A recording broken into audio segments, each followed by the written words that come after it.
This movie introduces us to a college student named James, who almost oversleeps for his philosophy class and quickly runs down the road, hoping not to be late. The student enters the classroom, and we learn that the group is discussing various mental experiments with the instructor. One of them is a discussion about a monkey that has unlimited time and will be able to randomly type Hamlet word for word, or about the difficulty of choosing in the experiment of saving the girl on the tower, or the difficulty of choosing in the experiment of saving people in front of a streetcar. This group is finishing their college education, and the philosophy professor Zimmett offers the students a mental experiment as a final exam. Petra, James' girlfriend, refuses to participate, and Zimmett tells her if she participates, she gets an A+, and if you don't, I will fail your boyfriend, James. She then sits down and decides to take the test. The professor takes the box and goes to the table, announcing the conditions of the experiment according to the rules. The students can only use logic and must choose which of them will be worthy of getting a place in the underground bunker, the only place on Earth where they can escape the approaching nuclear catastrophe.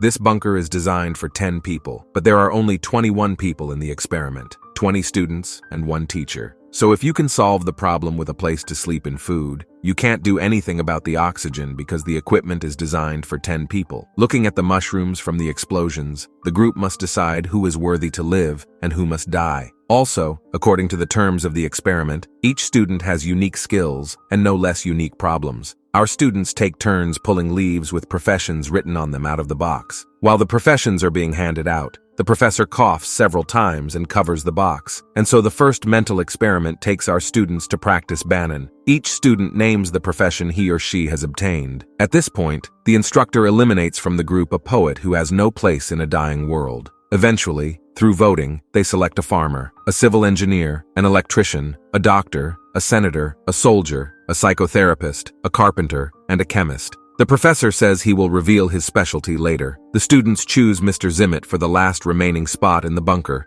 counting on the fact that his skills will surely be more useful than those of an opera singer. The rest of the group decides to split up and spend some time apart, since they will have to be together for a year anyway. Suddenly, our students hear the sound of gunshots running to this noise. They see that the professor has removed those students who did not qualify for the bunker to spare them the agony of radiation exposure under the pretense of gathering useful supplies. The students escape to the bunker. The professor, realizing that the students have tricked him, runs into the bunker, but it is too late, and the students close the outer doors of the bunker right in front of him. Petra, a civil engineer, can't sleep at night, so she opens the inner door of the bunker. Petra sees a teacher lying at the outer door of the bunker with burns on his skin. The man shows the girl a note that says he is the only one who knows the code to open the bunker door. After that, all the students come to the door, but fearing it is a trap, they decide to live a year in the bunker, and only then find out if it is true or false, thus beginning their year of life in the bunker. Petra keeps coming to the door where they left Mr. Zimmett days pass.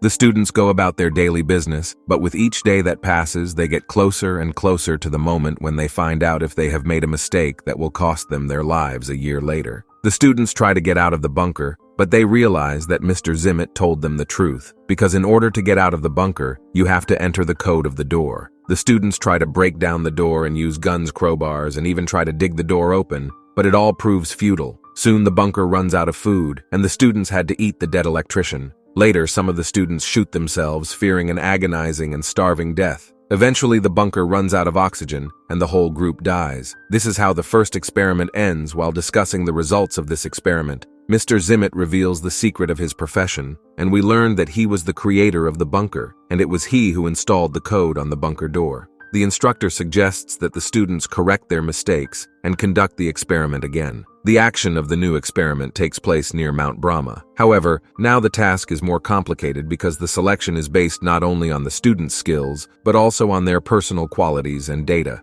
This time, the bunker is filled with a gay farmer, a civil engineer, an electrical engineer, or a chemist with good genetics, a stockbroker with gold, a barren carpenter, a sales agent, an obstetrician, a senator, a lawyer, or a soldier with a photographic memory, a landlord, and an ordinary laborer. The last seat in the bunker is once again reserved for Mr. Zimmett. The students who didn't get into the bunker get into their cars to try to get away from the explosions. However, a bomb falls near their car, sweeping away everything in its path. The 9 surviving students and the teacher rush to the bunker for rescue at night. Patrick can't sleep again, and wandering around the bunker, she sees James the farmer and Jack the chemist together. The students decide to pair up in order to conceive as soon as possible. Petra chooses Mr. Zimmett as her mate, because James cannot be with her because of his orientation. Some time passes, but neither girl gets pregnant. Mr. Zimmett suggests that the girls change partners to increase the chance of success. However, a girl named Bonnie is against such rule changes, which she immediately announces to the teacher. Mr. Zimmett leaves, and soon returns with a gun. The man kicks all the students out of the room except Bonnie. The professor gives the girl a choice. Either she accepts the new conditions, or she will be erased from the experiment. Jack, who was hiding in the room when Mr. Zimmett came in with a gun, attacked the professor and took the gun away during the scuffle. Jack badly injures Mr. Zimmett. The man leaves the room and walks toward the bunker exit. The students follow the professor and see him standing next to the outer door and control panel. The man starts to enter the code, and Bonnie runs to him, but they are not in time to stop the professor, and the second experiment ends in failure. James asks Mr. Zimmett why he coughed after he and Petra pulled out their papers. The boy abruptly runs to the teacher's desk and grabs a box. James examines this box and discovers that it has a triple bottom. In the box are several flyers with a gay farmer and a civil engineer, and at the very top are all the other flyers. James suspects that the teacher purposely decided to humiliate the guy by making him a gay farmer. However, Mr. Zimmett argues that James is wrong. The instructor compares the guy to Plato's caveman, who believes only in his fictional world and his illusions. James stays convinced that Mr. Zimmett had other purposes in choosing a profession and identity for James. James then proposes a third round of the experiment. All the students refuse except Petra, and Mr. Zimmett himself agrees to another experiment, but on the condition that James is now a florist.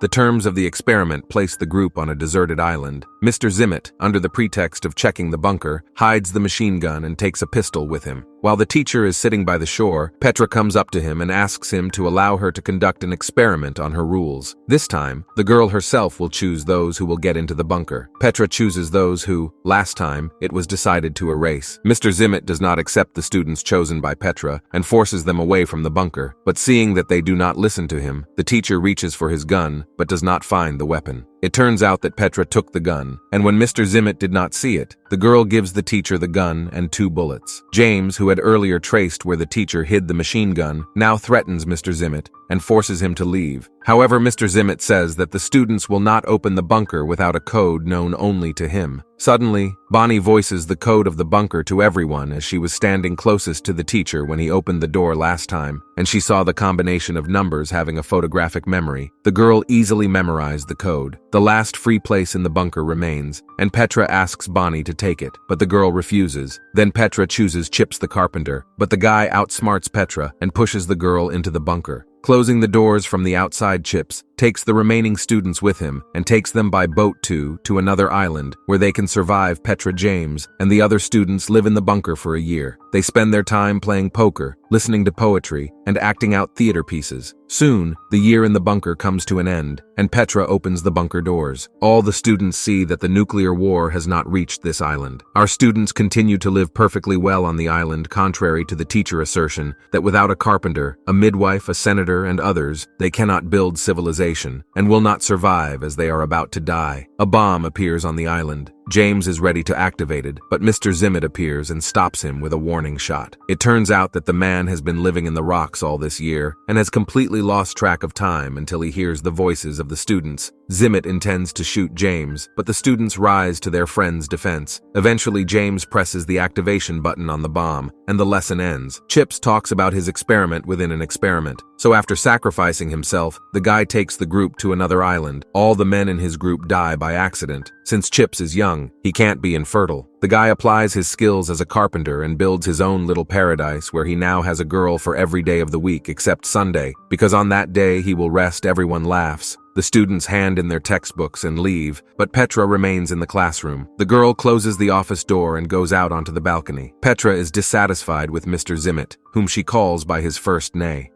Eric, the girl, knows that the professor made James a gay farmer on purpose out of jealousy to humiliate him and point out where he belongs. Petra says that it was pointless since James doesn't know about Eric and Petra's connection. The girl announces that she is leaving with James to go to another city. Eric asks the girl to stay and be with him, but Petra does not agree. Having kissed Eric goodbye, the girl leaves. The end of the story remains open as we see two developments in one. Eric continues to go to work and teach, and in the second we see the man looking at the gun.